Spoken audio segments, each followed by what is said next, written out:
Hi guys and welcome back to the channel Deepak Yadav Education. Welcome to the Daily Hindu News and Editorial Analysis of 25th of July 2024. तो guys आज है तारीख 25 जुलाई 2024 और है Thursday. देखेंगे आज के द हिंदू कंप्लीट न्यूज़पेपर को एनालाइज करेंगे। बट लेक्चर में आगे बढ़ने से पहले अगर आपको इस लेक्चर का पीडीएफ चाहिए तो क्या करना है, सबसे पहले डाउनलोड करना है टेलीग्राम, देन उसके बाद जाके सर्च बॉक्स में टाइप करना Deepak Yadav education UPSC. As you can see guys आपको ये वाला चैनल मिल जाएगा, इस पर क्लिक करना और जाकर इस चैनल को ज्वाइन कर लेना। यहाँ से आप डेली बेसिस पे इस लेक्चर के पीडीएफ को डाउनलोड कर पाओगे। नाउ हमेशा की तरह हम लोग अपने लेक्चर को एक मैप के क्वेश्चन के साथ स्टार्ट करेंगे। तो आज आप सभी को मैप में जाकर देखना है विष्णुपद टेम्पल को कहाँ पर है एग्जैक्टली लोकेटेड। इसको अच्छे से मैप में देखना, देन उसके बाद आकर नीचे कॉमेंट सेक्शन में टाइप करना, जिससे कि आप लोग इसको लंबे समय तक याद रख पाओगे। साथ ही साथ एक क्वेश्चन सॉल्व करेंगे जो कि यूपीएससी पैटर्न के ऊपर बेस्ड है। डेली बेसिस पे हम यहाँ पर एक प्रैक्टिस क्वेश्चन को भी सॉल्व करते हैं। बहुत ही इजी है, कई बार हमने इस टॉपिक का डिस्कशन भी किया हुआ है। यहाँ पर बात हो रही है कंसिडर द फॉलोइंग लैंग्वेजेस। 5 भाषाओं के नाम दिए गए हैं। कौन कौन सी हैं? पहली है तमिल, दूसरी है संस्कृत, तीसरी है मलयालम, चौथी है उड़िया और पांचवी है कश्मीरी। तो पूछा आपसे ये जाता है कि इन 5 भाषाओं में से कितनी भाषाएं ऐसी हैं जिनको क्लासिकल लैंग्वेज का स्टेटस दिया गया है? ऑप्शन नंबर ए केवल 2, ऑप्शन नंबर बी केवल 3, ऑप्शन नंबर सी केवल 4 या ऑप्शन नंबर डी 5 की 5 भाषाएं। तो इसका सही आंसर सभी को नीचे कमेंट सेक्शन में देना है। एटलीस्ट सभी को इसमें पार्टिसिपेट करना है, जैसे मैं आप लोगों से डेली बेसिस पे बोलता हूं। बाय द वे, इसका जो करेक्ट आंसर है वो मैंने आपको टेलीग्राम पर प्रोवाइड करवा दिया है, वहां से भी आप इसको चेकआउट कर सकते हैं। और अगर वहां पर आंसर नहीं मिलता है तो भी कोई परेशान होने की जरूरत नहीं है, क्योंकि वीडियो के लास्ट में इसके करेक्ट आंसर का डिस्कशन हम लोग करेंगे। तो चलो शुभारंभ करते हैं और चलते हैं सबसे पहले थंबनेल वाले इंपॉर्टेंट आर्टिकल की तरफ। तो दोस्तों, सभी न्यूज़पेपर्स के अंदर में ये टॉपिक ऑलरेडी कवर हो चुका है। जैसे आपके स्क्रीन पर ही 4-5 न्यूज़पेपर के स्क्रीनशॉट मैंने लगा दिए हैं कुछ घंटों पहले की। यहाँ पर ये खबर है, इंडियन एक्सप्रेस के अंदर भी आज आया हुआ है, वहाँ पे भी आप देख सकते हैं। बात ये हो रही है, हेनले पासपोर्ट इंडेक्स रिलीज हो चुका है और इस पासपोर्ट इंडेक्स के अंदर पता ये चलता है दुनिया के सबसे ज़्यादा ताकतवर पासपोर्ट्स कौन कौन से हैं। तो ये भी कह सकते हैं कि 2024 के मोस्ट पावरफुल पासपोर्ट की लिस्ट रिलीज हो चुकी है। तो यहाँ पर कौन सा देश का पासपोर्ट सबसे ताकतवर है, भारत की रैंक कहाँ पर है, ऐसे कई सारे क्वेश्चन प्रीलिम्स के अंदर में या दूसरे वनडे एग्जामिनेशंस के अंदर में पूछे जाते हैं। वैसे तो आप स्क्रीन पर देख ही पा रहे होंगे कि जो इंडिया की रैंक है वो बेसिकली यहाँ पर 82 है। समझेंगे 82 क्या है और लास्ट ईयर के कंपैरिजन में ये सुधार हुआ है या क्या चेंजेस आए हैं, वो भी एक्सप्लेन करने की कोशिश करूँगा।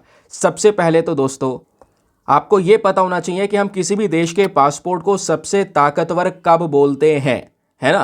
देखिए, सबसे पहली चीज, अगर आप मान लो इंडिया में हो और कहीं पर आपको विदेश में जाना है किसी दूसरे देश में, तो 2 चीजों की रिक्वायरमेंट रहेगी। पहली चीज तो आपको पासपोर्ट चाहिए ही चाहिए होगा, है ना, अपने देश का पासपोर्ट चाहिए होगा। दूसरी चीज आपको चाहिए होगी जिस देश में आप जा रहे हो उस देश की परमिशन, जिसको हम लोग बोलते हैं वीजा। ठीक है, अब एग्जाम्पल के तौर पर समझ लो, आप जा रहे हो तो आपने अपने देश की परमिशन ले ली, पासपोर्ट मिल गया आपको, उस पासपोर्ट के अंदर में सारी जो चीज़ें हैं वो अप्रूव हो गई हैं, अब आप रेडी हो। लेकिन जिस देश में जा रहे हो उसकी भी तो परमिशन लेनी पड़ेगी ना। जब वो परमिशन देता है कि हाँ ठीक है आप आ सकते हैं, तो यहाँ पर आपका जो वीज़ा है वो क्लियर हो जाता है। ठीक है, तो एक तरीके से ये दूसरे देश जो परमिशन देता है उसको हम बोल सकते हैं वीज़ा। तब ये दोनों चीज़ें जब अप्रूव हो जाएंगी आप वहाँ पे जा सकते हैं आराम से। लेकिन दोस्तों, अगर मैं ये कहूँ कि आपके पास में केवल पासपोर्ट हो और किसी भी देश में जा सको बिना वीज़ा के, बिना वहाँ की परमिशन के, तो उस पासपोर्ट की वैल्यू बढ़ जाएगी या नहीं बढ़ जाएगी?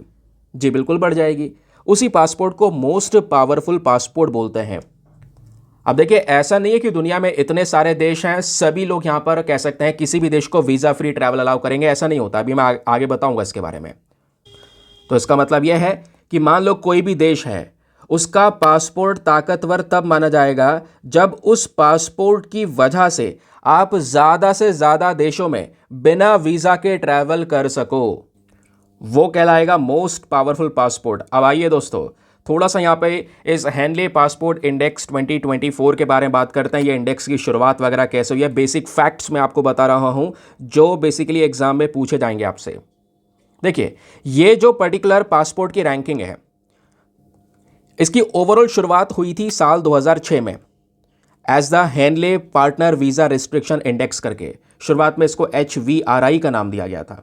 लेकिन ये जो इंडेक्स अब दूसरी तरीके से तैयार होता है, हेनले पासपोर्ट इंडेक्स का नाम देते हैं, यहाँ पे डेटा लिया कहाँ से जाता है? तो ये सब जो डेटा है दोस्तों लिया जाता है IATA से, that is international air transport association. तो बताया जाता है कि हेनले पासपोर्ट इंडेक्स का जो डेटा है काफ़ी एक्यूरेट होता है, वहाँ पे सारी इन्फॉर्मेशन अच्छी होती है, तो इस पर हम रिलाई कर सकते हैं।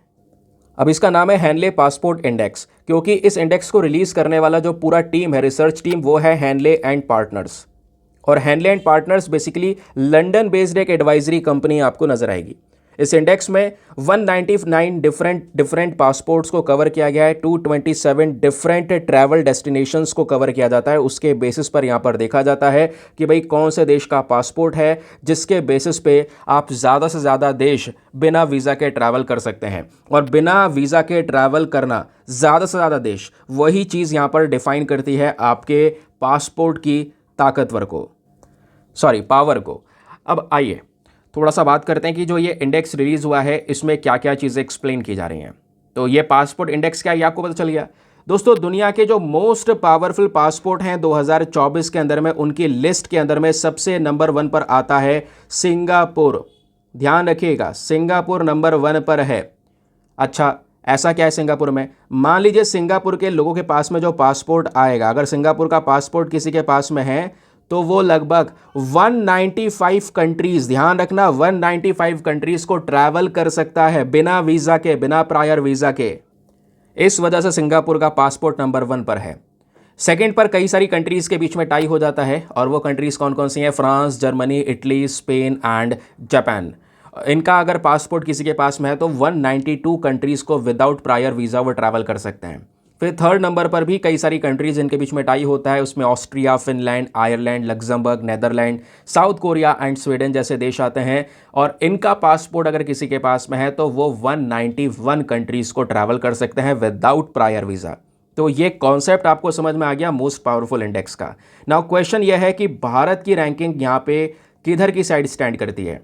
तो दोस्तों, इंडिया की जो रैंकिंग है वो पिछले साल के कंपैरिजन में थोड़ा सा इंप्रूव हुआ है। लास्ट ईयर हम 84th पोजीशन पर थे, ऐसा बोला जा रहा है। इस बार ये पोजीशन इंप्रूव होकर 82 हो चुकी है, यानी 82 हुई है, मतलब अब हम ज़्यादा कंट्रीज़ को बिना वीज़ा के ट्रैवल कर सकते हैं। तो लगभग कितनी कंट्रीज़ को, क्योंकि इतनी भी अच्छी रैंकिंग नहीं है, 82, तो यहाँ पर अगर हम 82 के बेसिस पर देखें तो भारत लगभग 50, मतलब इंडिया का पासपोर्ट अगर आपके पास में है तो आप 58 कंट्रीज़ को विदाउट प्रायर वीज़ा ट्रैवल कर सकते हैं। कितनी? 58 कंट्रीज़, ध्यान रखिएगा।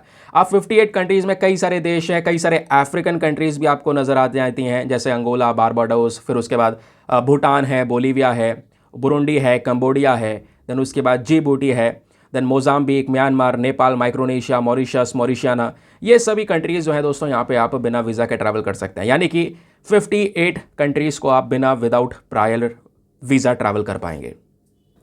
आई होप दोस्तों आपको ये क्लियर हो चुका है। अगर पूछा जाए कि इंडेक्स क्या है, इस इंडेक्स में डेटा कहाँ से यूज़ करते हैं, तो ये ध्यान रखिएगा, IATA नाम की बॉडी है, यहीं से सारा का सारा एक्सक्लूसिव डेटा का यूज़ करके इस इंडेक्स को रेडी किया जाता है। आगे बढ़ते हैं, लेकिन आगे बढ़ने से पहले एक इंपॉर्टेंट इन्फॉर्मेशन, अगर आप लोग हमारे पेड ग्रुप्स को ज्वाइन करना चाहते हैं, आपके पास में बढ़िया मौका है इसको ज्वाइन करने का। यहाँ पर डेली बेसिस पे करंट नोट्स के PDF वगैरह प्रोवाइड करवाए जाते हैं आपको। फॉर एग्जाम्पल, जैसे अभी आप लोगों ने एक आर्टिकल देखा, उसके पीछे बहुत सारा बैकग्राउंड डेटा देखा, वैसे ही दोस्तों यहाँ पे न्यूज़पेपर के हर एक आर्टिकल को प्रॉपर नोट्स के साथ में डिस्कशन किया जाएगा। वो सभी नोट्स आपको एक प्रिंटेड फॉर्म के PDF में कंपाइल करके डेली बेसिस पे प्रोवाइड करवाए जाते हैं इस पर्टिकुलर ग्रुप में। एक ऐसा PDF आपको मिल जाता है यहाँ पर जो हिंदी और इंग्लिश दोनों भाषाओं में होता है। एक ऐसा ग्रुप आपको मिल जाता है जहाँ पे सारा का सारा करंट अफेयर कंटेंट आपका सिक्योर रहता है। इधर उधर यहाँ पे आपको परेशान होने की ज़रूरत नहीं है, PDF इकट्ठे करते रहना, फिर किसी चीज़ को रिवाइज करने के लिए उसको पूरा अरेंज करना, सीक्वेंस मैनेज करना, कोई दिक्कत यहाँ पर इस ग्रुप में नहीं होने वाली, क्योंकि इस ग्रुप में हर एक करंट अफेयर का डेटा, PDF, जितनी भी चीज़ें वो सब डेट वाइज पड़ी हुई हैं। किसी भी तारीख का PDF उठाओ, डाउनलोड करो, पढ़ो, डिलीट करो, अनलिमिटेड ऑप्शंस आपके पास में अवेलेबल हैं। और ग्रुप को ज्वाइन करने का फ़ी पेमेंट और भी मिनिमम है, just 499 for the lifetime access. जब तक आपका सिलेक्शन ना हो जाए तब तक आप 499 में इस ग्रुप को ज्वाइन करके रख सकते हैं। ज्वाइन करने के लिए क्या करना होगा, व्हाट्सएप पर जाना, यहाँ पर आपको एक नंबर दिया गया है 8534873368। इस नंबर पर मैसेज कर देना कि हाँ I want to join this group. वहाँ पे आपको रिप्लाई मिलेगा, पेमेंट का प्रोसेस दिया जाएगा, और उससे ज़्यादा इंपॉर्टेंट दोस्तों आपको डेमो वीडियो का लिंक भी मिलेगा। तो आपके पास में एक और ऑप्शन है अच्छे से चीज़ों को देखने के लिए कि हाँ मुझे कहाँ पर किस तरीके से फ़ायदे होंगे। अपने आप को कंप्लीटली सेटिस्फाई करने के बाद में ही जाकर ये इन्वेस्टमेंट करना। बाकी यार मेक श्योर क्या करो, वीडियो पे जो लाइक का बटन है उसको ज़रूर से प्रेस कर दिया करो। 5000 लाइक्स का टारगेट है, कल आपने सारे टारगेट को क्रॉस कर दिए। कल बजट के वीडियो पे आप सभी लोगों का बहुत प्यार देखने को मिला, आप सभी लोगों को बहुत बहुत धन्यवाद। ना दोस्तों, अब आते हैं हम लोग अपने पेज नंबर 12 के ऊपर एक रेलिवेंट आर्टिकल के साथ, जिसको GS paper number 2 international relation, यह जो हमारा इंपॉर्टेंट इंस्टीट्यूशन का टॉपिक है वहाँ से इसको लिंक कर सकते हैं। क्या बात हो रही है, तो हमारी एक फॉर्मर एम्बेसडर हैं, ये वो आपको देखेंगे, इनका नाम है रुचिरा खाम्बोज। ये फॉर्मर इंडियन एम्बेसडर रह चुके हैं यूनाइटेड नेशन में। यूनाइटेड नेशन में भारत को रिप्रेजेंट किया करती थी। तो इन्होंने बहुत अच्छी बात बोली है यहाँ पर। इनका कहना यह है कि no progress on United Nation security council expansion. जो हमारा यूनाइटेड नेशन सिक्योरिटी काउंसिल, अभी आपको बताऊंगा ये क्या है। यूनाइटेड नेशन के कई सारे इंपॉर्टेंट ऑर्गन्स हैं, उसमें से एक ऑर्गन आपका यूएनएससी है। अब यूएनएससी में दोस्तों यहाँ पर जो 5 परमानेंट मेंबर्स हैं, उन सीट्स को बढ़ाने के लिए हम कब से गुहार लगा रहे हैं भाई। 2023 से हम लगातार कोशिश कर रहे हैं इसके मेंबर्स को इंक्रीज किया जाए। हमारी बात सुनी नहीं जा रही है। इंडिया को भी एक परमानेंट मेंबर बनना चाहिए, बट कोई भी ऐसा रिफॉर्म या कोई भी progress United Nation security council में नहीं हुआ है जो होना चाहिए था। ये बात यहाँ पर इन्होंने बोली है। और केवल भारत ही नहीं, ऐसे दोस्तों यहाँ पर एक पूरा ग्रुप खड़ा है जिसको बोलते हैं G4 ग्रुप। G4 ग्रुप में 4 देश आपको देखने को मिलेंगे। वो 4 देश कौन कौन से हैं? Brazil, Germany, Japan and India. ये चारों देश मांग करते हैं परमानेंट सीट की, लेकिन यहाँ पे इसके ऊपर कोई भी विचार आज तक हुआ ही नहीं है। जबकि इंडिया जैसी कंट्रीज़ हर एक क्राइटेरिया को फुलफिल करती है एक परमानेंट मेंबर बनने के लिए। तो वही यहाँ पर राइटर एक्सप्लेन करती हैं कि हमें इसके ऊपर सोच विचार की ज़रूरत है, जो कि आज तक नहीं किया गया। ये समझते हैं यूनाइटेड नेशन सिक्योरिटी काउंसिल के बारे में, क्योंकि ये जो आर्टिकल है इसमें बस खाली इनका एक स्टेटमेंट है।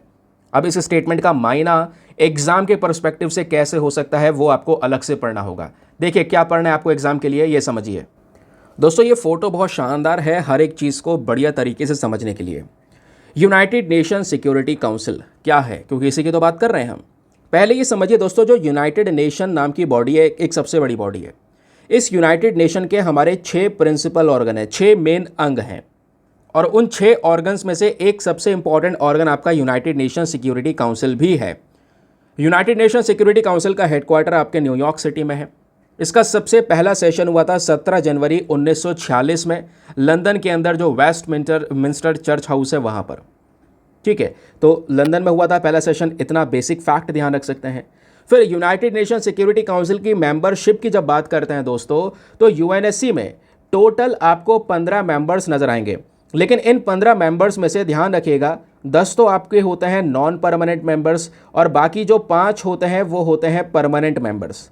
तो हम बात कर रहे हैं परमानेंट मेंबर्स की, क्योंकि परमानेंट मेंबर्स के पास में स्पेशल पावर्स हैं जिसको हम बोलते हैं वीटो पावर। ठीक है, तो जो 5 परमानेंट मेंबर्स होते हैं ये तो परमानेंट रहेंगे, लंबे समय से हैं। ये कौन कौन से देश हैं? इसमें है US, UK, Russia, France and China. और नॉन परमानेंट मेंबर है, क्योंकि नाम ही नॉन परमानेंट मेंबर है तो ये चेंज होते रहते हैं। और ध्यान रखिए, जो नॉन परमानेंट मेंबर हैं ये यहाँ पर 10, हर 2 साल में यहाँ पर इनके बीच में इलेक्शंस होते हैं, हर 2 साल में यहाँ पर चेंजेस होते रहेंगे। बाकी वीटो पावर का मैं मकसद बता ही चुका हूँ। इन 5 मेंबर्स के पास में यह वीटो पावर हमको नजर आती है। अब देखिए, भारत भी काफ़ी बड़ा रोल प्ले कर चुका है यूएनएससी में। कैसे? हम लोग 7 बार नॉन परमानेंट मेंबर बन चुके हैं यूएनएससी में, और 8वीं बार भी इलेक्ट हुए थे 2021-22 के अंदर में। लेकिन यहाँ पर नॉन परमानेंट मेंबर है, as a non permanent member हम सर्व किए। लेकिन हमारा यहाँ पर मांग है कि हमें एक परमानेंट सीट मिले, क्योंकि भारत हर एक चीज़ को यहाँ पे कहीं ना कहीं फॉलो कर रहा है। भाई, हम दुनिया की सबसे बड़ी पॉपुलेशन के साथ में खड़े हैं, फास्टेस्ट ग्रोइंग इकॉनमी है, इकोनॉमिक पोटेंशियल है हमारे पास में, है ना, डेमोक्रेसी है सबसे बड़ी। तो उस बेसिस पर, उस फैक्ट्स पर यहाँ पे पता होना चाहिए। क्योंकि अगर हम देखें पूरा वर्ल्ड मैप को देखें तो सदर्न साइड से ज़्यादा कंट्रीज़ को लिया भी नहीं गया इसमें से। तो भारत को एक रिप्रेजेंटेशन मिलना चाहिए था इस परमानेंट मेंबर में। और भारत के साथ साथ 3 कंट्रीज़ और खड़े हुए कि हाँ, हमें भी परमानेंट सीट दी जाए। इसी के बेसिस पर ये G4 ग्रुप बनाया गया। तो G4 में आपको बता ही चुका हूँ मैं, एक तो इंडिया खड़ा हो गया, दूसरा ब्राज़ील हो गया। भाई, ब्राज़ील क्योंकि साउथ अमेरिका से आता है। अब साउथ अमेरिका पूरा एक बहुत बड़ा कॉन्टिनेंट है, कई सारे देश है उसमें। साउथ अमेरिका से उन्होंने एक भी देश नहीं लिया इसमें एज अ परमानेंट सीट के तौर पर। तो साउथ अमेरिका से कोई भी कंट्री यूएनएससी में as a permanent member represent नहीं करती है। तो उसके लिए यहाँ पे ब्राज़ील खड़ा हुआ कि हाँ, हम भारत का साथ देंगे और हमें भी परमानेंट सीट चाहिए। फिर जर्मनी खड़ा हुआ, भैया हमें भी परमानेंट सीट चाहिए, हम भी यूरोपियन यूनियन के एक इंपॉर्टेंट मेंबर हैं। फिर जापान खड़ा हुआ, भाई आपने जो ऊपर वाला रीजन है उसको पूरी तरह से इग्नोर कर दिया है, हमें भी एक परमानेंट सीट चाहिए। तो ये कंट्रीज़ ने मिलकर एक ग्रुप बनाया जिसको नाम दिया गया G4 ग्रुप।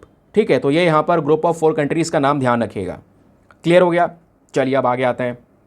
अब देखिए, एक बार यूपीएससी ने साल 2009 में ऐसे ही एक क्वेश्चन पूछ लिया यहाँ से। क्वेश्चन यह है कि जो सिक्योरिटी काउंसिल ऑफ यूएन है, यानी वही यूनाइटेड नेशन सिक्योरिटी काउंसिल, इसमें आपके 5 परमानेंट मेंबर्स होते हैं, ठीक है, लेकिन बचे हुए 10 आपके नॉन परमानेंट मेंबर्स होते हैं। लेकिन उन 10 नॉन परमानेंट मेंबर्स को इलेक्ट करती है हमारी जनरल असेंबली कितने साल के लिए, कितना टर्म होता है उनका? ऑप्शन नंबर है 1 साल, बी 2 साल, सी 3 साल या फिर डी 5 साल। तो इसका सही उत्तर है बी 2 साल। मैंने आपको बताया था 2 साल के लिए यहाँ पे परमानेंट मेंबर यहाँ पर चुना जाता है। क्लियर? आगे आते हैं। तो दोस्तों ऐसे पढ़ना है आपने, केवल आर्टिकल से काम नहीं होगा। न्यूज़ तो आपने पढ़ लिया, आप न्यूज़ को कनेक्ट तो करो अपने सिलेबस से, अपने स्टैटिक डेटा से कि क्वेश्चन कहाँ से बनेगा। अब दोस्तों पेज नंबर 14 पर एक बहुत ही ज़्यादा इंपॉर्टेंट आर्टिकल आपको ये स्क्रीन पर दिख रहा होगा। जो कच्छ में ग्रासलैंड है, गुजरात की बात करें, गुजरात में बन्नी ग्रासलैंड है, आपको पता होगा। कुछ दिनों पहले मैंने मैप में ये पर्टिकुलर लोकेशन को देखने के लिए भी बोला था।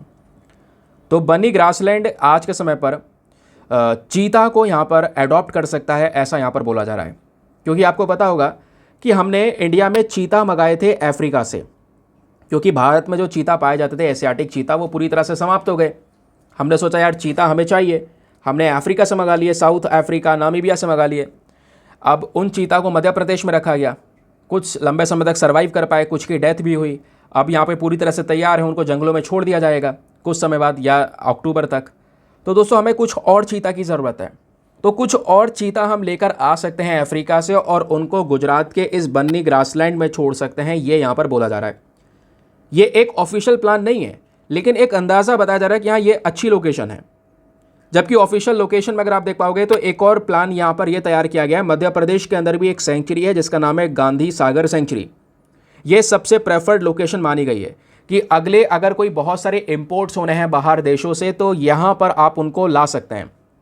मध्य प्रदेश का ये पर्टिकुलर सेंचुरी ये रेलिवेंट है क्योंकि मध्य प्रदेश में ही जो पहले चीता पाए जाते थे वो रहा करते थे, ये भी आपको पता ही होगा, है ना।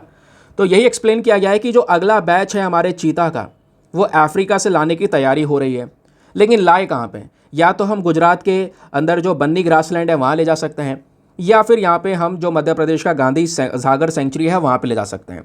दोनों में बढ़िया पोटेंशियल है, लेकिन प्रॉब्लम यह है गुजरात का जो बन्नी ग्रासलैंड है यहाँ पर चीता को खाने के लिए उनका ज़्यादा शिकार नहीं मिलेगा, ये एक प्रॉब्लम हो सकती है। जबकि यहाँ पे मध्य प्रदेश के गांधी सागर सेंचुरी में अच्छा खासा शिकार प्रेजेंट है, तो चीता यहाँ पर वो आराम से शिकार कर सकेगा। बन्नी ग्रासलैंड एक बहुत ही बड़ा ग्रासलैंड एरिया है हमारे गुजरात के रन ऑफ कच्छ में, जो कि लगभग 3500 स्क्वायर किलोमीटर के रीजन में फैला हुआ है, ठीक है। और ऐसे ही दोस्तों मध्य प्रदेश का जो गांधी सागर सेंचुरी है इसमें भी बहुत सारी जगह हमको मिलती है और यहाँ पे बहुत सारी अच्छी खासी जो शिकार है उसकी पॉपुलेशन अवेलेबल है। एंटीलोप, ब्लैक बग, चिंकारा, इन्हीं को तो खाएगा चीता। तो इनकी पॉपुलेशन इनफ नहीं है बन्नी ग्रासलैंड में, नहीं गुजरात में, लेकिन इनफ पॉपुलेशन मध्य प्रदेश में तो है। तो यहाँ पर हम डिसाइड कर रहे हैं किस जगह पर इन चीता को इंट्रोड्यूस किया जाए, क्योंकि आपको पता होगा लास्ट टाइम हमने इन चीता को इंट्रोड्यूस किया और हम ले गए कूनो नेशनल पार्क में, मध्य प्रदेश के कूनो नेशनल पार्क में। और कूनो नेशनल पार्क इसलिए चुना क्योंकि ये काफ़ी प्रेफर्ड जगह मानी गई, क्योंकि कूनो पार्क में दोस्तों पहला तो फेवर ये रहा कि अच्छी खासी जो प्रे है यानी कि वहाँ पर जो शिकार है वो मिल गया चीता को। दूसरा इंपॉर्टेंट पॉइंट ये मिला कि जो इतिहास में चीता पाए जाते थे भारत के अंदर, जिसको हम एशियाटिक चीता बोलते हैं, वो भी कूनो नेशनल पार्क में ही रहा करते थे। तो हमने सोचा कि जो अफ्रीका से हम चीता मंगा रहे हैं उनके लिए भी सूटेबल लोकेशन होगी कूनो नेशनल पार्क। इसके बेसिस पे हमने वो डिसाइड किया और उनको वो जगह दी जहाँ पे कुछ चीता बचे और कुछ चीता यहाँ पर दोस्तों उन ख़त्म भी हो गए, उनकी डेथ भी हो गई। लेकिन अभी जो बचे हुए हैं पूरी तरह से रेडी हैं, इनको जंगलों में छोड़ा जाएगा, वो यहाँ पर बोला जा रहा है। लेकिन अगले बैच की तैयारी हो रही है और यहाँ पे बोला गया है कि सरकार का एक एस्टिमेशन है कि भारत को हर 5 साल में 10 से 12 एडल्ट चीता, मतलब आने वाले 5 सालों में 10 से 12 एडल्ट चीता हर साल लाने होंगे, ठीक है। नेक्स्ट 5 ईयर्स में हर साल क्या करना होगा, हमें 10 से 12 चीता लाने होंगे अपने देश में। अब ला के कहाँ पे रखना है उसकी प्लानिंग के ऊपर यहाँ पे काम चल रहा है, या तो गुजरात का बन्नी ग्रासलैंड या मध्य प्रदेश का आपका हो गया गांधी सेंचुरी। आई होप आपको ये पूरा डेटा अच्छे से क्लियर हो चुका है, लेकिन काम यहीं पे ख़त्म नहीं हुआ है। अभी एग्ज़ाम के पॉइंट ऑफ व्यू से बहुत सारे रेलिवेंट फैक्ट्स हैं इस आर्टिकल से रिलेटेड, वो आपको पता होने चाहिए। क्या क्या है आइए बताता हूँ। दोस्तों सबसे पहले तो आपको ये चीता के बारे में बेसिक फैक्ट पता होना चाहिए। ये फ़ोटो आप देख पा रहे हो, ये बहुत ज़्यादा इम्पॉर्टेंट हो जाएगा आपको हर एक चीज़ को अच्छे से याद रखवाने के लिए। देखिए, चीता दुनिया में दो प्रकार के होते हैं, एक होते हैं अफ्रीकन चीता और एक होता है एशियाटिक चीता। अब एशियाटिक चीता यानी कि एशिया में पाया जाता है, अब भारत भी वहीं आता है। अफ्रीकन चीता अफ्रीकन कॉन्टिनेंट में पाया जाता है, सिंपल सी बात है। लेकिन दोस्तों एशियाटिक चीता ख़त्म सा हो चुका है। भारत में तो एशियाटिक चीता की एक भी पॉपुलेशन या एक भी नंबर नहीं बचा, ये सब खत्म हो चुके बहुत पहले ही। तो अब क्या हो रहा है, अब दोस्तों यहाँ पर एशियाटिक चीता की संख्या केवल दुनिया में, आप पूरे समझिए, पूरे दुनिया में 40 से 50 चीता बचे हैं एशियाटिक चीता, वो भी केवल ईरान में ही पाए जाते हैं। अब ईरान में पाया जाता है, ईरान तो उसको एक्सपोर्ट करेगा नहीं या उसका ट्रेड नहीं करेगा, तो इस बेसिस पे हमने अफ्रीकन चीता को अपने देश में मंगाना सही समझा, क्योंकि अफ्रीकन चीता की जो पॉपुलेशन है दोस्तों वो लगभग 6,500 से लेकर 7,000 के आसपास है, जो पूरे अफ्रीकन कॉन्टिनेंट में फैली हुई है। ठीक है, और इसी वजह से इनकी पॉपुलेशन के प्रेजेंस की वजह से IUCN स्टेटस को डिफाइन किया जाता है। अब IUCN में दोस्तों अफ्रीकन चीता को वल्नरेबल कैटेगरी में कवर किया गया है, यानी खतरे में है पॉपुलेशन, बट इतनी खतरे में नहीं है, अच्छी खासी पॉपुलेशन अवेलेबल है इसकी फिर भी। जबकि एशियाटिक चीता को क्रिटिकली एंडेंजर्ड कैटेगरी में कवर किया गया है। क्रिटिकली एंडेंजर्ड कैटेगरी में सबसे ज़्यादा खतरे में है प्रजाति, भाई दुनिया में 40 से 50 ही एशियाटिक चीता बचे हैं, अगर वो भी खत्म हो जाएंगे तो ये प्रजाति विलुप्त हो जाएगी। बस खाली यहाँ पर इसका किताबों में नाम रहेगा, जैसे आज हम पढ़ रहे हैं कि यहाँ एशियाटिक चीता एक चीता हुआ करता था, समझ गए। तो क्रिटिकली एंडेंजर्ड कैटेगरी में है ये, और अगर ये 40 से 50 इसकी पॉपुलेशन भी खत्म हो जाए तो दोस्तों यहाँ पर इसको एक्सटिंक्ट डिक्लेयर करना पड़ेगा, यानी ये प्रजाति विलुप्त हो चुकी है। बाकी यहाँ पे पहचान कैसे कर सकते हैं हम दोनों चीता की, तो दोनों का फोटो आपको दिख रहा होगा। जो अफ्रीकन चीता है दोस्तों ये साइज़ में थोड़ा सा ज़्यादा बड़ा होता है एशियाटिक चीता के कंपैरिजन में, और उसके अलावा अफ्रीकन चीता की यहाँ पर अगर आप देख पाओगे दोस्तों तो कई सारे और भी स्पेशल फीचर्स हैं, जैसे थोड़ा सा इसका जो कॉम्प्लेक्शन है वो डार्क देखने को मिलेगा, जबकि एशियाटिक चीता का जो कॉम्प्लेक्शन है वो थोड़ा सा लाइट है, थोड़ा सा येलोइश कलर का यहाँ पे आपको ये नज़र आएगा। एशियाटिक चीता का जो सर है वो थोड़ा सा छोटा होता है, लंबी गर्दन होती है, ज़्यादातर आंखें बहुत लाल होती हैं, है ना, तो ज़्यादातर यहाँ पर ये बिल्ली की तरह दिखाई पड़ता है। जबकि अफ्रीकन चीता थोड़ा अलग है, यहाँ पर आप देख पाओगे जो ये लाइन इनकी आंखों के पास से आ रही है कितनी ज़्यादा डार्क है, यहाँ पे काफ़ी ज़्यादा लाइट है, तो ये काफ़ी ज़्यादा डिफ्रेंसिएशन दोनों के बीच में क्रिएट हो जाता है। और सबसे बढ़िया फ़र्क हम केवल साइज़ से कर सकते हैं, क्योंकि दोनों चीता को सामने खड़ा कर दिया जाए तो अफ्रीकन वाले का साइज़ ज़्यादा बड़ा होता है। ठीक है, अब दोस्तों यहीं पर ध्यान रखने वाली बात है, भारत में आखिरी बार जो चीता स्पॉट किया गया था वो 1952 में देखा गया था, मतलब 1947 में ऐसे चीता ख़त्म हो गए थे, तो इसको हमने 1952 में एक्सटिंक्ट डिक्लेयर कर दिया, ये प्रजाति पूरी तरह से ख़त्म हो गई। और चीता यहाँ पे हमारी बिग कैट की स्पीशी में आती है, दुनिया का सबसे तेज़ दौड़ने वाला मैमल है जो अफ्रीका और एशिया में पाया जाता है। और मैंने आपको ये बता ही दिया है, अफ्रीकन चीता का साइंटिफिक नेम है एसिनोनिक्स जुबैटस। IUCN के अंदर में कहाँ पे कवर किया गया है आपको बता दिया है। बाकी यहाँ पर एशियाटिक चीता का साइंटिफिक नेम देख पाओगे तो इसका नाम है एसिनोनिक्स जुबैटस वेनेडिकस, तो एक वर्ड और ऐड हो गया है एशियाटिक चीता के आगे। ठीक है, तो ये मैंने आपको बता दिया, बाकी IUCN वगैरह ये हम डिस्कस कर ही चुके हैं। क्वेश्चन ये है, इन चीता को खतरा क्या देखने को मिलता है, थ्रेट्स क्या हैं। सबसे पहला, इतिहास में अगर हम देखें तो ह्यूमन वाइल्ड लाइफ कॉन्फ्लिक्ट बहुत हुआ। आप फोटोज़ देख पाओगे ना चीता की, तो आपको देखने को मिलेगा किस तरीके से चीता का शिकार हुआ है दोस्तों एशिया के अंदर में, जिस चक्कर में इनकी पॉपुलेशन एशिया में तो ख़त्म हो गई। ठीक है, कई बार ह्यूमन वाइल्ड लाइफ कॉन्फ्लिक्ट मानव और इन चीता का संघर्ष होने लगता है, उस बीच में यहाँ पर या तो चीता मार देगा इंसान को या इंसान मार देगा चीता को। या फिर दूसरा सबसे बड़ा थ्रेट है डिफॉरेस्टेशन एंड एग्रीकल्चर। लगातार पेड़ों की कटाई होने की वजह से भी दोस्तों यहाँ पर जहाँ पे जंगलों में चीता रह रहे हैं उनकी जो जगह है वो लगातार ख़त्म होती चली जा रही है, वो जाएँ कहाँ पे रहने, वो ह्यूमन सेटलमेंट में चले जाते हैं जहाँ पर इंसान रह रहे हैं, फिर इंसान वहाँ पे मार देते हैं उनको। ये सिनेरियो करंट समय पर चल रहा है।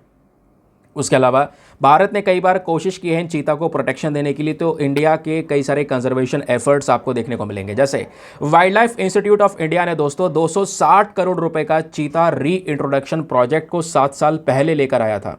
ठीक है, ये दुनिया का पहला इंटरकॉन्टिनेंटल चीता ट्रांसलोकेशन प्रोजेक्ट है, ध्यान रखिएगा। यहाँ पर ये पैसा हमने खर्च किया है ताकि अफ्रीका से ये चीता को मंगा सकें हम। ठीक है, तो इंटरकॉन्टिनेंटल इसलिए बोला जा रहा है क्योंकि अफ्रीका एक दूसरा कॉन्टिनेंट है, एशिया दूसरा कॉन्टिनेंट है, तो अफ्रीका से सीधा हम चीता भारत में लेकर आए, एशिया में लेकर आए। बाकी मिनिस्ट्री ऑफ एनवायरनमेंट ने जो अभी 19वीं मीटिंग की थी नेशनल टाइगर कंजर्वेशन अथॉरिटी की, वहाँ पर भी चीता को भारत में लाने का पूरा जो एक्शन प्लान है उसके बारे में सभी डिस्कशन हुआ। फिर यहाँ पे आप देख पाएंगे अलग अलग बॉडीज़ हैं जो इनकी बात करते हैं। और पता होगा कि अभी जो भारत में चीता आए हैं वो कुनो नेशनल पार्क में आए हैं। कुनो नेशनल पार्क मध्य प्रदेश के अंदर में है। मध्य प्रदेश का कुनो नेशनल पार्क काफ़ी सूटेबल है इन चीता के लिए, क्योंकि यहाँ पर अच्छी खासी मात्रा में हेल्दी पॉपुलेशन है चीतल, सांबर, नीलगाय, वाइल्ड पिग, चिंकारा और कैटल की, जिसका शिकार यहाँ पर चीता कर सकता है और अपने आप को सर्वाइव करवा सकता है। ठीक है, तो ये बेसिक फैक्ट्स आपको यहाँ पर पता होना चाहिए, एग्जाम के लिए बहुत ही ज़्यादा ये रेलिवेंट हैं। आगे आते हैं। फिर दोस्तों अगले आर्टिकल में अगर आप देख पाएंगे तो इसको हम पेज नंबर 12 पर देखते हैं। पेज नंबर 12 पर ये आर्टिकल है और GS paper number 2 international relations के पॉइंट ऑफ व्यू से आप लिंक कर पाओगे। इससे पहले जो चीता वाला आर्टिकल पढ़ा वो जीएस पेपर नंबर 3 एनवायरमेंट के पॉइंट ऑफ व्यू से इंपॉर्टेंट है। यहाँ पे क्या बात हो रही है, यहाँ पे आपको पता होगा यूके के अंदर में सरकार बदली। यूके में जो ऋषि सुनक साहब प्रधानमंत्री हुआ करते थे उनकी जो सरकार है वो जा चुकी है, नई गवर्नमेंट आ चुकी है, नए प्रधानमंत्री यहाँ पर यूके के बन चुके हैं। ठीक है, तो एक नई सरकार बनने के बाद में जो यूके के फॉरेन सेक्रेटरी आपको देखने को मिलेंगे जिनका नाम है डेविड लैमी, तो ये न्यू दिल्ली में आ चुके हैं दोस्तों। भारत आए हैं कल के दिन और ये कल के दिन की मीटिंग है जहाँ पर ये प्रधानमंत्री मोदी जी के साथ में डिस्कशन कर रहे हैं। डिस्कशन किस चीज़ को लेकर हो रहा है, फ्री ट्रेड एग्रीमेंट को लेकर हो रहा है। फ्री ट्रेड एग्रीमेंट एक ऐसा टॉपिक है जो लंबे अरसे से अटका पड़ा है भारत और यूके के बीच में।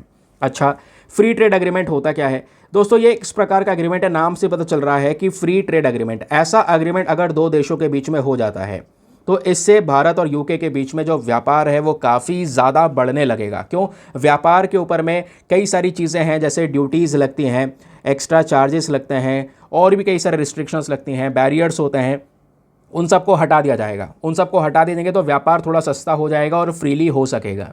इसी को बोलते हैं फ्री ट्रेड एग्रीमेंट। यही हमारा मेन पर्पस है और इसके बेसिस पर यहाँ पे जो यूके के नए प्रधानमंत्री हैं केर स्टेमर, उनका मेन फोकस यही है कि वो भारत के साथ में रिलेशंस को और ज़्यादा मजबूत करें और इस पर्टिकुलर फ्री ट्रेड एग्रीमेंट को सीधा यहाँ पे सॉल्व करें।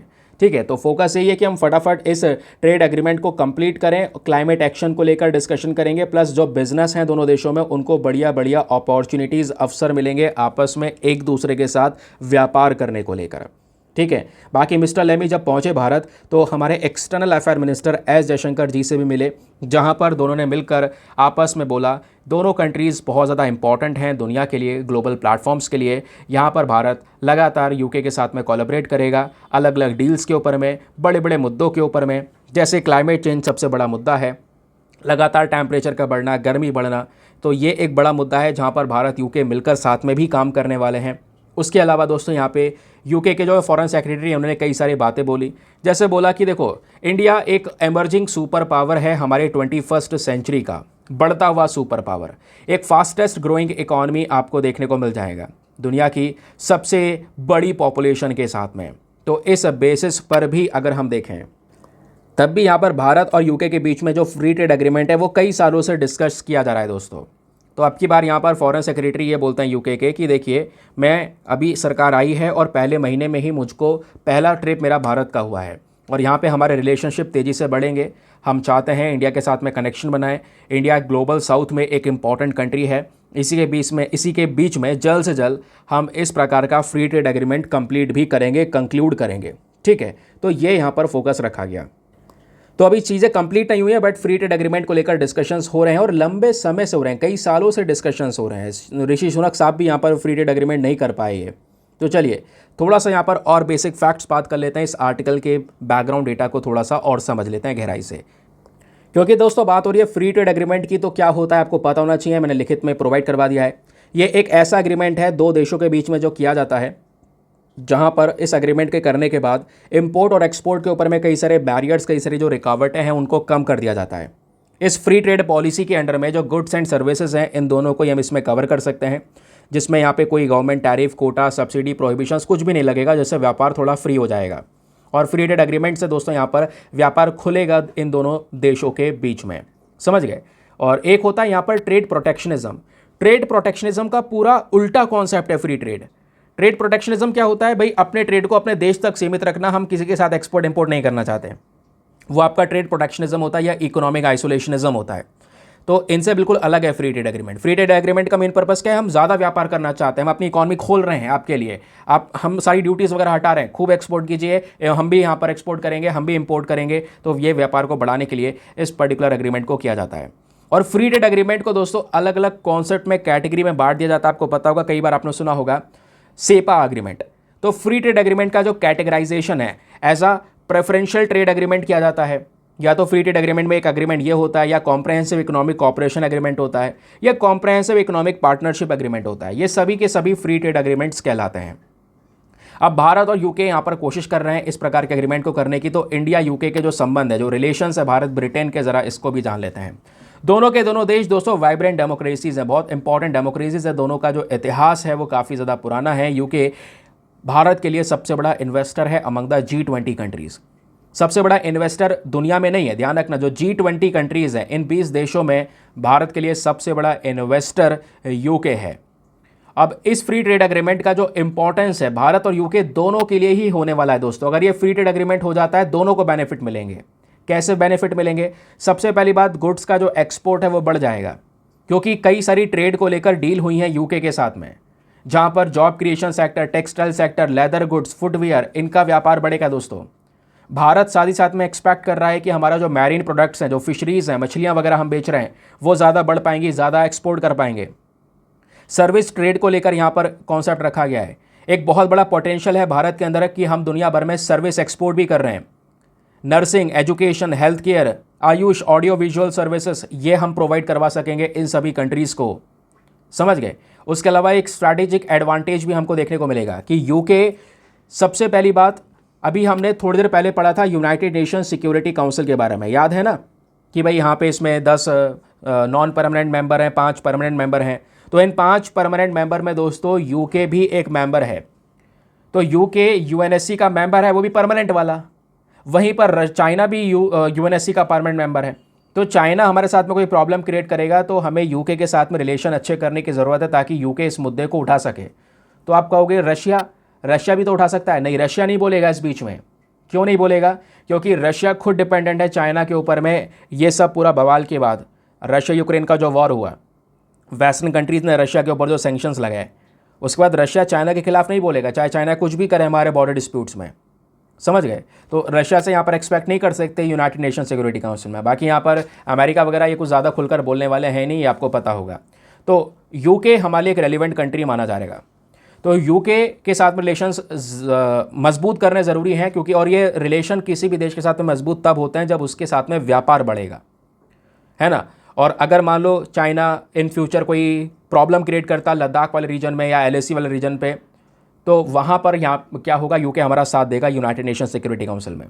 और साथ ही साथ में केवल इतना ही नहीं, हमको एक परमानेंट सीट दिलाने में भी सपोर्ट करेगा। सपोर्ट करता है यूके, हाँ, इसमें रशिया भी सपोर्ट करता है, कहता है कि हाँ, भारत को यूनाइटेड नेशन सिक्योरिटी काउंसिल में एक परमानेंट सीट मिलनी चाहिए।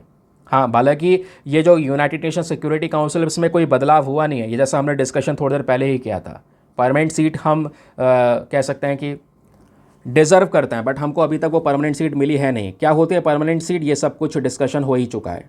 क्लियर हो गया? तो आर्टिकल कवर हुआ, आर्टिकल के पीछे का बैकग्राउंड डेटा हुआ। अब चलिए आते हैं एडिटोरियल के ऊपर।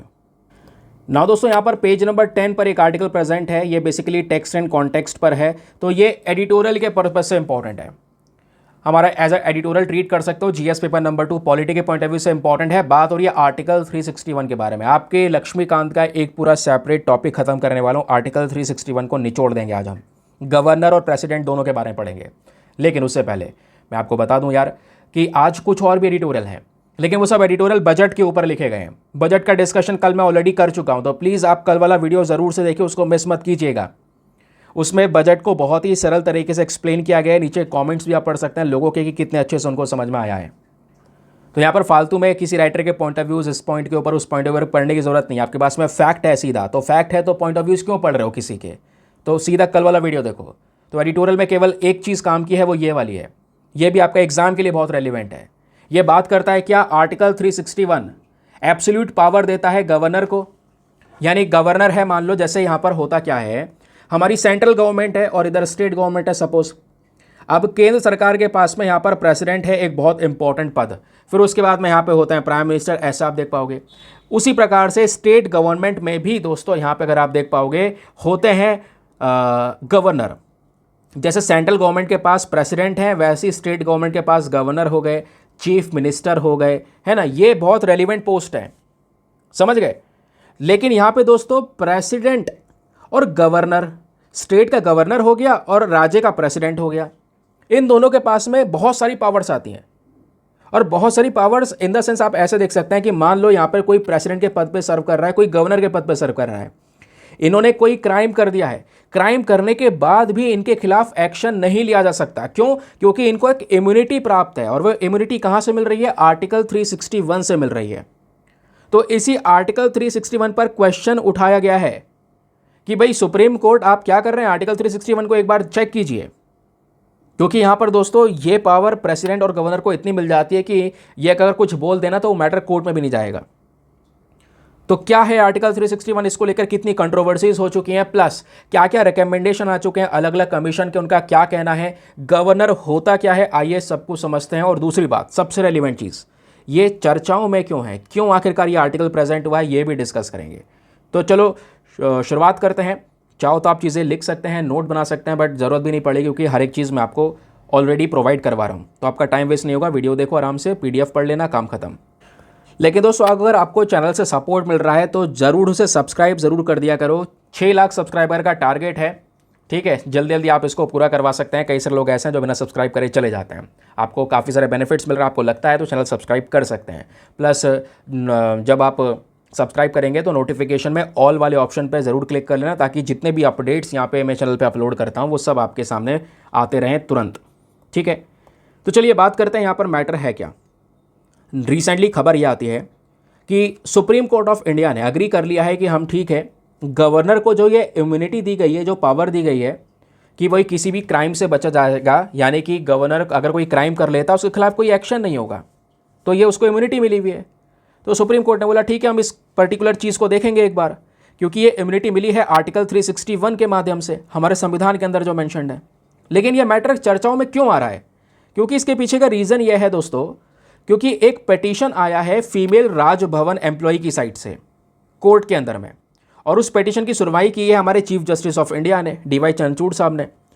और उस पिटीशन में क्या बोला गया है? उस पिटीशन में दोस्तों एक कंप्लेंट है वेस्ट बंगाल के गवर्नर के खिलाफ। वेस्ट बंगाल के जो गवर्नर हैं उन्होंने सेक्सुअल हरासमेंट किया है, ये कंप्लेंट है, लेकिन उनके खिलाफ कोई एक्शन लिया नहीं जा सकता क्योंकि वो गवर्नर है, इम्यूनिटी मिली है 361 के तहत। तो इस वजह से ये मैटर पहुंचा, सुप्रीम कोर्ट बोल रहा है ठीक है, यहाँ पर एक बार हम इसके ऊपर देखेंगे कि क्या सिनेरियो है। तो वही हम समझेंगे कि आखिरकार ये जो इम्यूनिटीज़ हैं, जो ताकत मिली हुई हैं गवर्नर को अंडर द आर्टिकल 361, ये क्या क्या हैं। सबसे पहला जो ये वर्ड है ना गवर्नर, ये आया कहाँ से? ये एक लैटिन वर्ड से आया है, रेक्स नॉन पोटेस्ट पेकेरे, या king can do no wrong करके इस तरीके से यहाँ पर जो वर्ड है इसको लिंक किया जाता है गवर्नर से। जब हमारा संविधान बन रहा था तो कॉन्स्टिट्यूएंट असेंबली ही तो बना रही थी, कई सारे डिस्कशन कर रहे थे, डिबेट कर रहे थे, तो आर्टिकल 361 भी सामने आया, उस पर भी डिबेट होना था, तो डिस्कशंस हुए भाई उसके ऊपर भी। लेकिन एक मेंबर थे HV कामत साहब, इन्होंने यहाँ पर क्वेश्चनिंग की थी स्टार्टिंग में ही कि भाई हम प्रेसिडेंट और गवर्नर को ज़्यादा इम्यूनिटी दे रहे हैं और उनको ये क्रिमिनल इम्यूनिटी मिल रही है, वो अगर क्राइम कहीं पर कर भी दें, एक्ट ऑफ क्राइम कर दें, उनके खिलाफ कोई एक्शन नहीं हो सकता, ये चीज़ गलत है। इसके खिलाफ आवाज़ उठाई गई, लेकिन दोस्तों कोई एक्शन नहीं लिया गया, ये पावर एज इट इज़ चलती चली गई। उसके बावजूद भी ये जो आर्टिकल है इसको अडॉप्ट कर लिया गया बिना किसी डिबेट के। तो ये हुआ जिस वजह से आर्टिकल 361 के तहत इम्यूनिटी मिल जाती है गवर्नर और प्रेसिडेंट को। समझ गए? अब ये जो इम्यूनिटीज़ हैं वो हैं क्या क्या, क्या क्या ताकतें मिलती हैं। पहली ताकत है नो आंसरेबल टू कोर्ट्स। आप इमेजिन कीजिए आर्टिकल 361 क्लॉज 1 क्या बोलता है? प्रेसिडेंट और जो गवर्नर होता है हमारा स्टेट का, प्रेसिडेंट हो गए राज्य के, गवर्नर हो गए स्टेट के, सॉरी प्रेसिडेंट हो गए सेंट्रल गवर्नमेंट के, केंद्र सरकार के, गवर्नर हो गए स्टेट के। तो ये जो आर्टिकल है ये इन दोनों को ये पावर देता है कि ये लोग कोर्ट में कोई आंसर भी नहीं दे सकते, इनके पास में ये पावर्स हैं दोस्तों, ठीक है। इस चीज़ से यहाँ पर इनको ताकत दी गई है। उसके अलावा protection from criminal proceedings 361 clause 2 को अगर आप देख पाओगे तो यहाँ पे बोला गया है कोई भी क्रिमिनल प्रोसीडिंग्स नहीं होगी प्रेसिडेंट और गवर्नर के खिलाफ, स्पेशली तब जब वो यहाँ पर इस पद पर सर्व कर रहे हैं। मान लो कोई पर्टिकुलर स्टेट का गवर्नर है, क्राइम किया है, जब तक वो गवर्नर है तब तक यहाँ पर उसके खिलाफ कोई एक्शन नहीं होगा। ऐसे ही सिमिलर सिचुएशन प्रेसिडेंट के साथ में भी है, ठीक है। चाहे वो कुछ भी करे कोई एक्शन नहीं होगा अगर वो उस पद पर बैठा है। वही चीज़ यहाँ पर आर्टिकल 361 क्लॉज 3 में मेंशन किया गया है, नो अरेस्ट।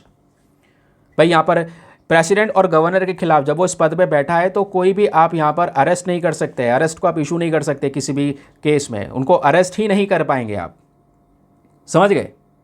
अब कुछ प्रोटेक्शन इनको सिविल प्रोसीडिंग से भी मिलती है।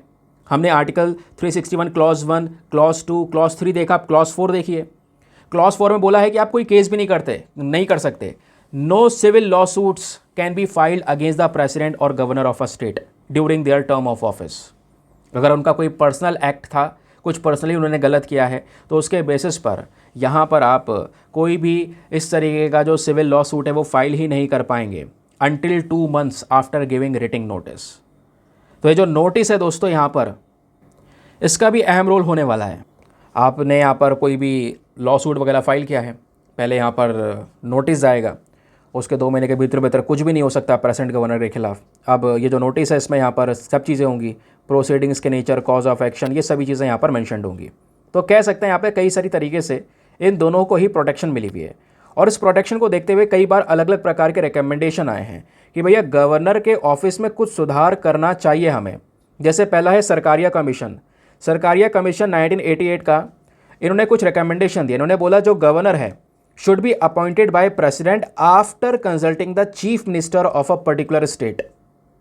ठीक है, क्योंकि आपको पता है गवर्नर को आज भी कौन अपॉइंट करता है, प्रेसिडेंट करते हैं। लेकिन इस कमीशन ने बोला था आप अपॉइंट तो कीजिए लेकिन अपने मन से मत कीजिए, आप उस राज्य के मुख्यमंत्री से बात कीजिए, पहले चीफ मिनिस्टर से बात करिए, उसके बाद जाके गवर्नर को अपॉइंट करना। और जो भी गवर्नर बनेगा वो उस राज्य का व्यक्ति नहीं होना चाहिए। ठीक है, किसी राज्य का गवर्नर बना रहे हो आप तो उस राज्य का ना हो, वो दूसरी जगह का हो। और प्लस जो गवर्नर है should not be removed before the completion of their term. उनका जो पूरा टेन्योर है, जितने साल का है, उसको पूरे साल सर्व करने दें, उससे पहले इनको रिमूव ना करें। ठीक है, कोई अगर एक्स्ट्रा एक्सेप्शनल कोई केस आ रहा है तो तब देखा जाएगा, बट वैसे रिमूव ना करें। और गवर्नर को यहाँ पे सर्व करना चाहिए as a bridge between centre and state rather than as a agent of centre. अब होता यहाँ पर यह है दोस्तों, जब भी हम लोग बात करते हैं गवर्नर की तो हम देखते हैं गवर्नर एक पुल का काम करता है, ब्रिज का काम करता है। और वो ब्रिज का काम किस किस के बीच में करता है, स्टेट गवर्नमेंट और सेंट्रल गवर्नमेंट के बीच में, है ना, एक पुल का काम करता है। मान लो स्टेट गवर्नमेंट सही से परफॉर्म नहीं कर रही है, कॉन्स्टिट्यूशन के हिसाब से नहीं चल रही है, तो वो गवर्नर के पास एक डिस्क्रिशनरी ताकत आती है कि वो यहाँ पर सेंट्रल गवर्नमेंट या प्रेसिडेंट से बोले भैया प्रेसिडेंट रूल लगा दो। मतलब एज अ एक, मतलब आपको मैं ये बता रहा हूँ, ब्रिज का काम करता है, दोनों को जोड़ के रखने का काम करता है। लेकिन कई बार गवर्नर को यहाँ पर दोस्तों टैग दे दिया गया है कि ये सेंट्रल गवर्नमेंट का एजेंट होता है, कि सेंट्रल गवर्नमेंट जो बोलती है गवर्नर वही करता है स्टेट के अंदर में, स्टेट को सही से काम नहीं करने देता है, स्टेट की सरकार सही से नहीं चलने देता है। ऐसे भी यहाँ पर इल्ज़ाम गवर्नर के ऊपर में लगाए जाते हैं। ठीक है, ये बात आपको क्लियर हो गई। तो यही बोला गया है कि भाई आप न्यूट्रल होकर काम करें, आप सेंटर का एजेंट ना बने, ये इस कमीशन में रिकमेंडेशन था। उसके अलावा इसी प्रकार से दोस्तों यहाँ पर जो नेशनल कमीशन है, इन्होंने भी यहाँ पर कई सारे जो रिकमेंडेशन है वो दिए। फिर यहाँ पर है वेंकटाचलम कमीशन, इन्होंने भी कई सारे रिकमेंडेशन दिए। इनका क्या कहना था, इनका कहना था कि जो गवर्नर का अपॉइंटमेंट होता है, ठीक है, यहाँ पर एक कमेटी के माध्यम से होना चाहिए, जहाँ पे prime minister, home minister, speaker of Lok Sabha, chief minister एक उस पर्टिकुलर राज्य के जहाँ पे गवर्नर बनेगा, तो ये सब लोग होने चाहिए जिसके सहमति से यहाँ पर गवर्नर को अपॉइंट किया जाए। फिर बोला गया है कि जो गवर्नर है इसको अपना जो पूरा 5 साल का टेन्योर है वो ख़त्म करना चाहिए। अगर वो रिज़ाइन करता है तो बात अलग है, या प्रेसिडेंट ये देखते हैं कि वो गवर्नर सही से सर्व नहीं कर पा रहा है या मिसबिहेव कर रहा है तो उसके बेसिस पर उसको रिमूव कर सकते हैं, लेकिन 5 साल उसको सर्व करने देना चाहिए, बीच बीच में चेंज करना भी सही नहीं है। बाकी सेंट्रल गवर्नमेंट को यहाँ पर हमारे चीफ मिनिस्टर, जो भी स्टेट का पर्टिकुलर चीफ मिनिस्टर है, उसके साथ में कंसल्ट करना होगा। ठीक है, अगर यहाँ पे कोई भी एक्शन ले रहे हैं, गवर्नर को रिमूव करने वाले हैं, तो एक बार मुख्यमंत्री से पूछ लिया जाए। तो यह है यहाँ पर। प्लस गवर्नर को स्टेट के एडमिनिस्ट्रेशन में डे टू डे इंटरफेरेंस नहीं करना चाहिए, यह भी बोला जा रहा है। गवर्नर एज अ फ्रेंड की तरह काम करे, स्टेट गवर्नमेंट को गाइड करने का काम करे, अपनी पावर्स को कम से कम इस्तेमाल करे जो उनको डिस्क्रिशनरी पावर दी गई है, नहीं तो फिर गवर्नर के पास में ज़्यादा ताकत देखने को मिल जाएगी। प्लस गवर्नर क्या होता है, जैसे मान लो स्टेट की लेजिस्लेटिव असेंबली है, वहाँ पे कोई बिल पास हो रहा है, गवर्नर के पास जाता है, बाद में गवर्नर उस बिल को रोक देता है या प्रेसिडेंट के पास छोड़ देता है कि भैया अब देखा जाएगा आगे। तो ये भी प्रॉब्लम्स होती हैं। तो गवर्नर को यहाँ पर जो भी सही एक्शंस है वो लेने होंगे, किसी भी स्टेट के हक में लेने होंगे। ऐसा ना हो कि वो सेंट्रल गवर्नमेंट का एजेंट की तरह काम करे, भले यहाँ पर एक ब्रिज की तरह काम करना होगा, दोनों को जोड़ के रखना होगा, उसीलिए गवर्नर की पोस्ट आई है। समझ गए। अब उसी गवर्नर से रिलेटेड कई सारे कॉन्स्टिट्यूशनल प्रोविजन है, संविधान में कई सारे प्रावधान आपको नजर आएंगे। जैसे आर्टिकल 153 आर्टिकल 153 में बोला गया है कि हर एक स्टेट के लिए गवर्नर होना ज़रूरी है, या एक सिंगल व्यक्ति यहाँ पर 2 या 2 से ज़्यादा राज्यों का गवर्नर बन सकता है, लेकिन गवर्नर होना ज़रूरी है हर एक स्टेट के पास में। गवर्नर को अपॉइंट कौन करता है? हमारे प्रेसिडेंट अपॉइंट करते हैं, ध्यान रखिए, ठीक है। तो दूसरा यहाँ पे बोला जाता है गवर्नर बेसिकली डुअल रोल के साथ में आता है। एक तो वो स्टेट का, राज्य सरकार का भी कॉन्स्टिट्यूशनल हेड है, दूसरी तरफ यहाँ पर वो यूनियन गवर्नमेंट को भी रिप्रेजेंट कर रहा है, केंद्र सरकार को भी रिप्रेजेंट कर रहा है स्टेट में, तो उसके 2 रोल्स हो जाते हैं। फिर आर्टिकल 157 और 158 में यहाँ पर गवर्नर बनने के लिए जो एलिजिबिलिटी क्राइटेरिया होता है वो यहाँ पर एक्सप्लेन किया गया है। फिर आर्टिकल 161 में बोला गया है गवर्नर के पास में पावर होती है पार्डन और रिप्रीव करने की, किसी को यहाँ पर क्षमा करने की, है ना। कोई अपराधी है, सज़ा हो रही है, मौत की सज़ा है, तो वहाँ पर वो उसको क्षमा कर सकता है। इस तरीके की पावर्स उनके पास में नजर आएंगी। फिर आर्टिकल 163 यहाँ पे देखने को मिलेगा। ये यहाँ पे अगर आप देख पाओगे तो एक काउंसिल ऑफ मिनिस्टर होना चाहिए चीफ मिनिस्टर के साथ में, है ना, ये यहाँ पर बोला जा रहा है। और जो कि यहाँ पर क्या करेगा, ये पूरा council of minister chief minister के साथ में मिलकर हमारे गवर्नर को एडवाइस करेगा। उस बेसिस पे गवर्नर्स हमारे काम करते हुए नजर आएंगे। कुछ एक्सेप्शनल पावर्स भी होती है गवर्नर के पास में, जिसको डिस्क्रिशनरी पावर बोलते हैं, वो भी मिलेंगी गवर्नर को। फिर आर्टिकल 164 की बात करेंगे तो गवर्नर यहाँ पे हमारे चीफ मिनिस्टर या दूसरे मिनिस्टर्स को भी अपॉइंट करता है, ये भी ध्यान रखिए। फिर आर्टिकल 200, काफ़ी ज़्यादा कंट्रोवर्सीज रहती हैं आर्टिकल 200 को लेकर। आर्टिकल 200 यहाँ पे बात करता है गवर्नर के एसेंट की, यानी मान लो एक स्टेट की जो लेजिस्लेटिव असेंबली है, स्टेट की विधानसभा से कोई लॉ पास हुआ, कोई बिल पास हुआ। अब जब वो बिल पास होता है दोस्तों, तो गवर्नर के साइन की ज़रूरत पड़ती है। जैसे यहाँ पर लोकसभा राज्यसभा में बिल पास होता है तो गवर्नर के अप्रूवल की ज़रूरत पड़ती है ना, प्रेसिडेंट के अप्रूवल की ज़रूरत पड़ती है ना, वैसे ही यहाँ पर गवर्नर की ज़रूरत पड़ती है। तो गवर्नर कई बार उन बिल को अपनी जेब में डाल लेता है, यानी कि रोक लेता है, कुछ एक्शन लेता नहीं है। या कई बार बिल यहाँ पे बोलता है कि ये प्रेसिडेंट के पास जाएगा, प्रेसिडेंट इस पर रिव्यू करेंगे। तो इस चक्कर में यहाँ पर जो लेजिस्लेटिव असेंबली है वो कोई भी लॉ नहीं पास कर पाती, कानून नहीं पास कर पाती। क्यों? क्योंकि यहाँ पे गवर्नर बीच में आ जाता है। तो ये आर्टिकल 200 को लेकर कई बार अलग अलग प्रकार की कंट्रोवर्सीज भी हमको देखने को मिली हैं। फिर आर्टिकल 213 की बात करेंगे तो गवर्नर यहाँ पे अलग अलग प्रकार के जो ऑर्डिनेंसेस हैं इनकी घोषणा भी कर सकता है, ये यहाँ पर बोला जा रहा है कुछ सर्कमस्टांसेस के अंडर में। बाकी डिटेल से पढ़ोगे तो काफ़ी मज़ा आएगा, लेकिन यहाँ पर मैंने आपको बेसिक फैक्ट तो बता ही दिया है। अगर आप एग्जाम के लिए पॉलिटी पढ़ने जाओगे ना, लक्ष्मीकांत पढ़ने जाओगे, गवर्नर का टॉपिक पढ़ोगे, तो काफ़ी सारी चीज़ आपको यहीं पर क्लियर हो चुके हैं। वहाँ पे आप बहुत सरल तरीके से कवर कर पाओगे। बाकी जिन्होंने पढ़ रखा है उनको यहाँ पर रिवाइज हो गया होगा ये सब चीज़ें।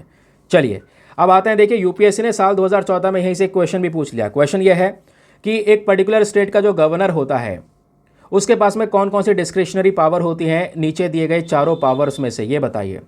पहला, प्रेसिडेंट को यहाँ पर रिपोर्ट भेज देना प्रेसिडेंट रूल लगाने के लिए। जी सही बात है ना, प्रेसिडेंट को बोला जाता है कि भाई आप राष्ट्रपति शासन लगाइए इस पर्टिकुलर स्टेट में, वो यहाँ पर डिस्क्रिशनरी पावर है, गवर्नर को कभी ये इस्तेमाल नहीं करना चाहिए, है ना।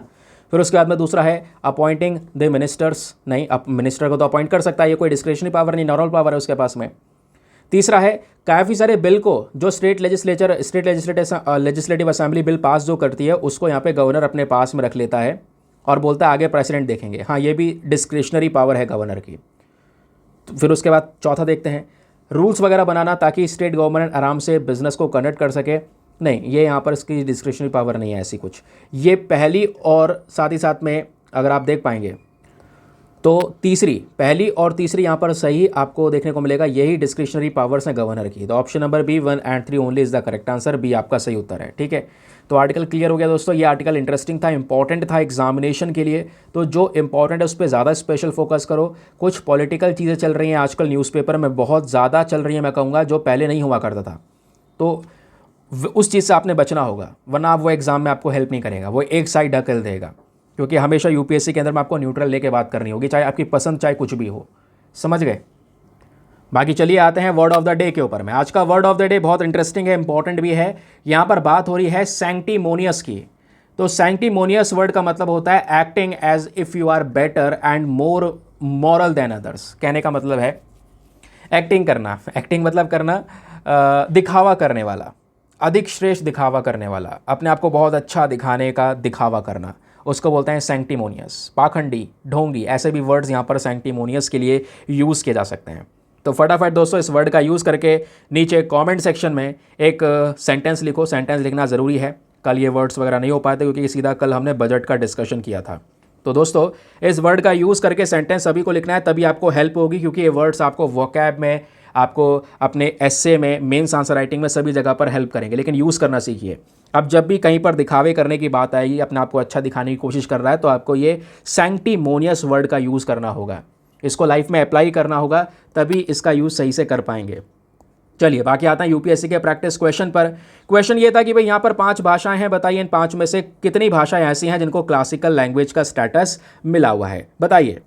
तो इसका सही उत्तर है दोस्तों आंसर नंबर सी, ओनली 4। इन 5 में से केवल 4 भाषाएं ऐसी हैं जिनको क्लासिकल लैंग्वेज का स्टेटस दिया गया है। वो 4 भाषाएं कौन कौन सी है? तमिल, संस्कृत, मलयालम, ओडिया। कश्मीरी नहीं है इसमें, ध्यान रखिए। तो आपका ऑप्शन नंबर सी, ओनली 4 सही है। वैसे अगर आप देख पाओगे, भारत ने ऑफिशियली 6 भाषाओं को यहाँ पर एज अ क्लासिकल लैंग्वेज की तरह रिकग्नाइज किया है, और वो 6 भाषाएं कौन कौन सी हैं? तमिल, संस्कृत, कन्नड़ा, तेलुगु, मलयालम, ओडिया। ठीक है, इसमें कश्मीरी नहीं है, इस वजह से यहाँ पर हमारा जो उत्तर है वो होगा ऑप्शन नंबर सी। चलिए आगे आते हैं, करते हैं इस पर्टिकुलर सेशन को समाप्त। मिलते हैं आपसे अगले वीडियो में। आज के लिए bye bye, have a nice day, thank you and जय हिंद।